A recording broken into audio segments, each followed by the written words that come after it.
Hello friends, Radhe Radhe. কেমন আছো সবাই? আশা করি ভালো আছো, সুস্থ আছো, আর আমরাও কিন্তু বেশ ভালো আছি। আরও একবার তোমাদের মৌ লাইফস্টাইল ব্লগে ওয়েলকাম, আর অনেক অনেক ভালোবাসা দিয়ে আজকে ব্লগটা শুরু করলাম। আর আজকে কিন্তু অনেকটাই সকাল থেকে ব্লগটা শুরু করেছি। সকালের মোটামুটি কিন্তু বাসি কাজকর্ম আজকে আমি কমপ্লিট করে নিয়েছি, যেহেতু ছেলের বার্থডে। তাই এখন সোজা রান্নাঘরে চলে এসেছি, আর এসে এখন ভোগ রান্না করছি। ভোগ রান্না বলতে ওই পায়েস করবো ছেলের জন্মদিন বলে। আর বাসি ঘরটা ঝাড় দিয়ে নিয়েছিলাম আর মুছে নিয়েছি, কারণ বাসি ঘরে তো আর ভোগ রান্না করা যায় না। আর যেহেতু যে ভাসুর আমার পুজো করে সে বেরিয়ে যাবে ডিউটি 8টা, তার জন্য কিন্তু আমাকে সকাল সকাল প্রসাদটা রান্না করে দিয়ে দিতে হচ্ছে। আর আজকে হচ্ছে তোমার কালী পুজোর আগের দিন, মানে বার, তো আজকে পুরোটাই তো তোমার নিরামিষ। তার জন্য কী যে করবো এখন একদম মাথা কাজ করছে না। তবে এখন পায়েসটা ভোগ দিয়ে দিই, তারপর কিন্তু রান্নার প্রিপারেশনে লাগবো। আর এদিকে মা দুর্গাকে আমরা আগে নিবেদন করি, তারপরেই ছেলে খায়। তো ছেলে খাবে তো সেই 12টার সময়, কিন্তু এখন পুজোটা না করালে আমার উপায় নেই, তাই এখন সকাল সকাল কিন্তু পুজোটা করে নিচ্ছি। আর এখন বাজে 8:30 মতন, তো ভিজা দেখলাম, চুলটাও ভিজে আছে। আর ঘরের যে কাজগুলো বাকি আছে সেগুলো করতে হবে। শুধুমাত্র বাসি ঘরটাই ঝাড় দেওয়ার মোছা হয়েছিল, কিন্তু বাকি কাজকর্ম জানো তো সব পড়ে আছে। তো এখন ডাস্টিং, ক্লিনিং, তারপর বেডশিটটা চেঞ্জ করব, সেগুলোও আছে। তো তার আগে ভাবলাম যে ভিজে চুলটাতে একটা ক্লিপ দিয়ে নিই, তারপর তোমার কাজগুলো আরম্ভ করা যায়। আর প্রতিদিন এরকম টেনশন লেগেই থাকে। সকালে উঠে আমাদের এতটাই তাড়াহুড়োর মধ্যে দিয়ে যায় যে কখন কী করবো একদমই বুঝতে পারি না। ডিউটি চলে যাওয়ার পর কিন্তু আর মাথায় কোনো রকম হেডেক থাকে না। তো যাই হোক, আজকে ছেলেও অনেক দেরি পর্যন্ত ঘুমিয়েছে, আজকে আর সকালে ওকে উঠোয়নি। এখন দেখো বেডশিটটা চেঞ্জ করে নিই, অনেক দিন হয়ে গেল এটা পাতা ছিল, তো তাই ভাবলাম আজকে তোমার এটাকে চেঞ্জ করি। আর এই চাদরটা জানো তো দাম নিল, এই চাদরটা বেশ বড়, আর আমার ঠিক ডিমান্ডের মধ্যে হয়ে যায়। আর আজকে সব বালিশের কভারগুলোও চেঞ্জ করে দিলাম। আর মেশিনটা এদিকে কিন্তু আমি সকালেই চালিয়ে দেবো। কাল রাত থেকে কোথাও না কোথাও টেনশন কাজ করছিল, বুঝেই পাচ্ছিলাম না যে সকালে আমি ভোগটা রান্না করতে পারবো কিনা। যেহেতু ডিউটির ব্যাপার থাকে, আর তাড়াতাড়ি না করলে কিন্তু তোমার হয়ও না। আর সময়ের মধ্যে তাদেরকেও ডিউটিতে ঢুকতে হবে, সেই জন্য কিন্তু আমি ভাবছিলাম যে যদি না ভোগটা করতে পারি তাহলে আর নিবেদন করা হবে না। আর ছেলেকে দিয়ে করিয়ে তো লাভ নেই, ছেলেরই জন্মদিনে ছেলেকেই নিবেদন করাবো কী করে। আর আমাদের তো দুর্গা মন্দির আছে, তাই ঠাকুরকে দিয়ে তারপরেই আমরা পায়েস টায়েস বা কিছু খাই। তো এখন যাই হোক, এখন এদিকে যা আমার টেনশনটা তো শেষ হয়েছে, এখন ডাস্টিং ক্লিনিংয়ের কাজগুলো কমপ্লিট করি। আর প্রতিদিন এগুলো না করলে মনের মধ্যে কিন্তু একটা খুঁতখুঁতনি ভাব থেকে যায়, তাই আগে ড্রেসিং টেবিলটা ভালোভাবে পরিষ্কার করে, আর আজকে একটু খাটটাকেও পরিষ্কার করে নিচ্ছি। ওই যে টেনশনটা ছিল সেটা তো শেষ হলো, এবারে রান্না বান্নার কাজ আছে, তো তার আগে ভাবলাম এগুলো ক্লিন করে নিই। তারপর তো দিদি চলে আসবে কাজে, আর দিদি ঢুকে গেলে জানো তো আর এই ঝাড়া মোছার কাজগুলো করতে একদম ইচ্ছে করে না। যেহেতু ঘরটা মোছা হয়ে যায়, তারপর যদি ঝাড়া মোছার কাজগুলো করি তাহলে কিন্তু আবার সেই ঘরটা নোংরা হবে। আর এখানে ছেলে দেখো ডেকোরেশন করে, কিন্তু আমি ওই যে দেওয়ালি ঘর আগে বানাতো, এখন আর সেটা বানাই না, যেহেতু বড় হয়েছে, তাই এখন ওই গাঁদা ফুল এইসব দিয়ে সাজায়। আর এগুলো সব তোমার অনলাইনে অর্ডার দিয়ে কিনেছিলাম, তো বেশ ভালো জিনিসগুলো জানো তো, সস্তার মধ্যে। তো সেই দিয়েই কিন্তু সাজিয়েছে ছেলে। আর এখন এই কম্পিউটার টেবিলে যত তার, তারপর বাতি, এগুলো জমা করে রেখেছিল, সেগুলো কিন্তু এখন আমি মানে সাজিয়ে রেখে দিলাম জায়গা মতো, তারপর একটু ঝেড়ে নিচ্ছি।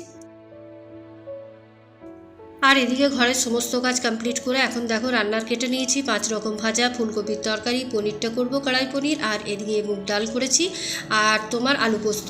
তো এই ছিল আজকে লাঞ্চের প্রিপারেশন। কিচ্ছু করার নেই, যেহেতু আজকে বার, সেই জন্য আজকে নিরামিষই হবে টোটালি।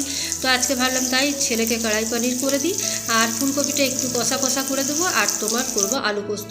তো আজকে এই দিয়েই ছেলেকে খাইয়েছি, তবে ছেলের ইচ্ছে হয়নি, যেহেতু ও তোমার একটু মাটন, তারপর চিকেন এসব খেতে ভালোবাসে। চিকেনটা যদিও আমার ঘরে ঢোকে না, তো মাটনটা করা যেতেই পারতো, কিন্তু ওই পুজোর জন্য করতে পারলাম না। তাই ওকে কথা দিয়েছি যে পরে একদিন কিন্তু খাইয়ে দেবো। তো মোটামুটি আমার সমস্ত রান্নাবান্না কমপ্লিট করে এখন ছেলেকে খেতে দেবো। তো তার আগে তোমাদেরকে একটু দেখিয়ে দিই। তো দেখো এদিকে 5 রকম ভাজা, আর এদিকে একদম ফুলকপিটা কষা কষা করেছিলাম, আর একটু আলু পোস্ত করেছিলাম, আর একটু ওই যে কড়াই পনির করেছিলাম, আর তার সাথে পোস্তুর বড়াও করেছিলাম। তো পোস্তুর বড়া কিন্তু ছেলে আমার খায়নি। আর এই যে সাথে মুগ ডাল। আমার ছেলে আর আমার জায়ের ছেলে পয়লা কার্তিকে ওদের জন্মদিন, তো প্রতিবার এইরকমই হয়, নয় কালী পুজো পড়ে, নয় ষষ্ঠী পড়ে, নয় সপ্তমী পড়ে, এইরকমই। আর বেচারিদের জানো তো জন্মদিনটা একদম ভষ্ট হয়ে যায়। তো কিছু করার নেই। এদিকে দেখো ওকে খেতে ডাকছি, তো কিছুতেই আসবে না। স্নান টান করে ঠাকুর প্রণাম করেছে, আর জলখাবারই খেয়েছে, তারপর তো আর কিছু খাওয়া হয়নি। তো ও ডেকোরেশনের কাজেই একদম লেগে পড়েছে। তো যাই হোক, ওই কিন্তু এগুলো সাজিয়েছিল, আর ওকে মাথাটা তুলতে বলছিলাম, কিন্তু ও কিছুতেই তুলতে চাইছিল না, যেহেতু ও ক্যামেরার কাছে একবারই আসতে চায় না। আর এটা হচ্ছে সন্ধ্যাবেলার ভিডিও, তো ডেকোরেশন করেছিল সেটাই তোমাদের সাথে একটু ছোট্ট করে শেয়ার করছি। আর ছেলে আমার জানো তো হয়তো ক্যামেরার সামনে আসতে চায় না, কিন্তু আজকে ইউটিউবে যে আমি কাজ করছি সেটা কিন্তু ছেলের উৎসাহতে। আমি কিছুতেই করতে খুঁজেছিলাম না, কিন্তু আমার ছেলে জোর করে এই তোমার ইউটিউবের কাজটা করাচ্ছে। তো যাই হোক, ওর উৎসাহেই করছি আজকে, কিছু হোক না হোক বাস মনের ইচ্ছাই করে যাচ্ছি। আর এদিকে দেখো ঠাকুর ঘরে মোমবাতি জ্বালানো হয়ে গেল, এরপর তো তোমার 14 প্রদীপ দিতে হয় ঈশান কোণে, যেহেতু আজ ভূত চতুর্দশী। আর এদিকে দেখো পুচন সোনা ঘুরে বেড়াচ্ছে।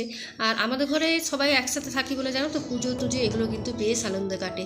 আর এদিকে এখন প্রদীপগুলো সাজিয়ে তারপর একটু তেল দিয়ে দুয়ারে দুয়ারে দিয়ে দেবো, ব্যাস তাহলেই হয়ে যাবে।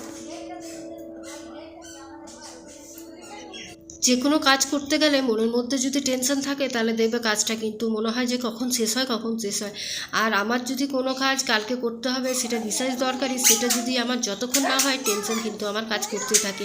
কাল রাত থেকে ভীষণ একটা টেনশন ওই যে ছিল, বললাম ছেলেকে ভোগটা দিতে হবে।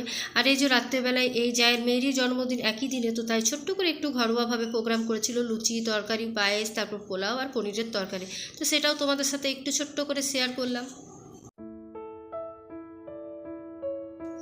আর এটা হচ্ছে নেক্সট দিন সকালবেলার ভিডিও। তো আমিও কিছুটা এবারে ডেকোরেশন করছি, যেহেতু ফুলগুলো পেছনে দিয়ে দিয়েছিল সেটা আমি এখন সামনে আটকিয়ে দিলাম। আর তারপরে এই যে প্রদীপ তদীপ যা আছে ঠাকুরকে বসানো স্নান টান করে এখন সেগুলো বসাচ্ছি।